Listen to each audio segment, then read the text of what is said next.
Hey guys, how's it going? It's Python. Welcome back to the channel for some more winhero.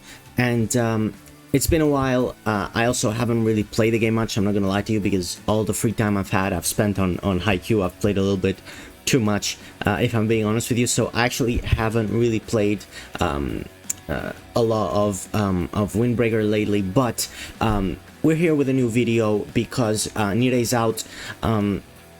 And as we said on Kaji's video, I predicted that he's going to be a green attacker. It literally didn't take much.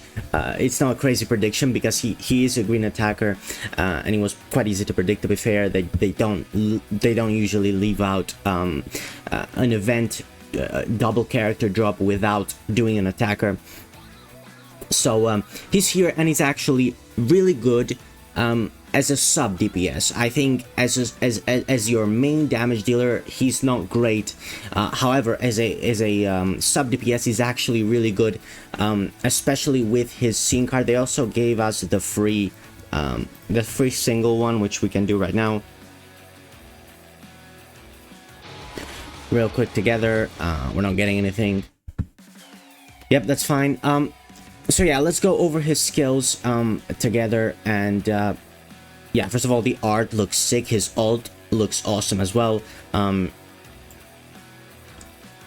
Let's start off with his ult, which is an attack skill. It does 1100% damage to an opponent and an additional 800% if your HP is full. So that is, I believe, the second highest ult. I believe 2000 is the highest that we could get. I could be wrong though. It's been a while, but I believe 1900 is the highest. But of course, if you don't have full HP, you only get 1100, which is not great. Yeah, it's definitely not great.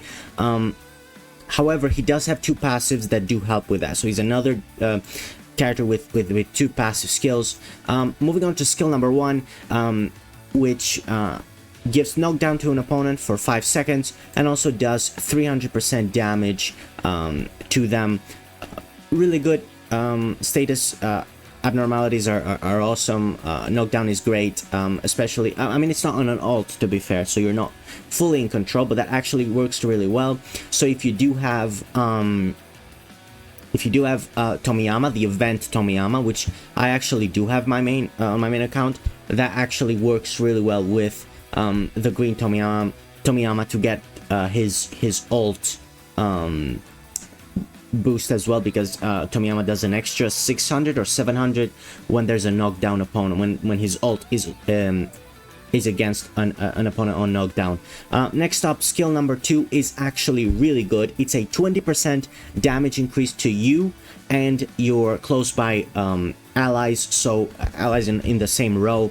So your other attacker, as long as you're both in the same row, of course. If one of your tanks is defeated, one of your attackers is gonna move up, so then it's a bit of a problem. But as long as you maintain everybody, he's gonna give himself and his other attacker a 20% damage increase. That's really good, and this is where the sub-DPS aspect of it comes through. And yeah, 20 seconds is a good enough time as well, in my opinion. So that's it for the skill 2. Let's move on to the first passive, which says that when you receive an HP recovery, all green allies recover by 20% of their attack. Really good. Again, and it reactivates for 3 seconds. Really good. Again, with the support typing in it, even though he's an attacker, he still does a lot of support to all his allies, which is just nice. And finally, his last passive, his second passive, which says that when your HP falls below 50%, it reactivates for 20 seconds. You recover 15% by 15% of your attack. So a really nice recovery for himself as well. Really good. I mean, it's a second passive. Of course, there is no passive that gives you attack, right? There's not a fixed damage increase for yourself, but that kind of like makes up for it by the fact that he also on the skill 2 increases for his ally as well in the same row. So so that's it for his skills. And we're gonna move on to the scene card. Now the scene card, of course, you can get for free on the event, on the event shop. So this is the advantage of the event unit. So if you get lucky and get him in your first 20, you don't actually have to go for another one to get the scene card. You can just get it from the shop. Of course, the more dupes the better, but it's not necessary, because the passive is actually really good. And it says that at the start of the wave, it increases damage dealt and recovery received for you as well as your nearby allies by 20% permanently. Really good. There is the permanent effect, of course, that was missing from the passive, but the scene card gives it. 20% is a lot as well. It's actually really good to have, and to also give it to your other attacker is massive as well. So if you have a big green attacker, like a massive green attacker, like if you have Endo, or if you have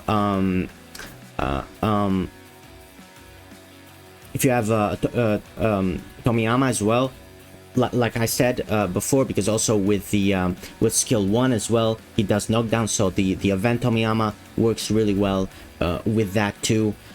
So if you have any of those two, I can't think at the top of my head anymore. I mean, to be fair, green S rank, SS rank, no, it's just S rank Sakura. Yeah, he's also really good, to be fair. So he's awesome. He's pretty cool as a sub DPS. I believe he's like the only like sub DPS that we've had. I mean, maybe there's some others, but like the fact that like both of his the first passive as well as his scene card and his skill 2 are both like support to your team, are actually massive. And yeah, if you've got one of those two, like Endo or Tomiyama, he really would make them shine. Again, he's not necessary. I definitely don't think he's necessary to have, but if you do manage to get him, especially from the one free pull, so if you were lucky to get him from that, then he's definitely a good pull, and I think he's gonna be one for the future as well. So yeah, pretty cool character. Not necessary to have. I'm not really gonna try and pull for him, but if you do manage to get him, then he's definitely a good character to have.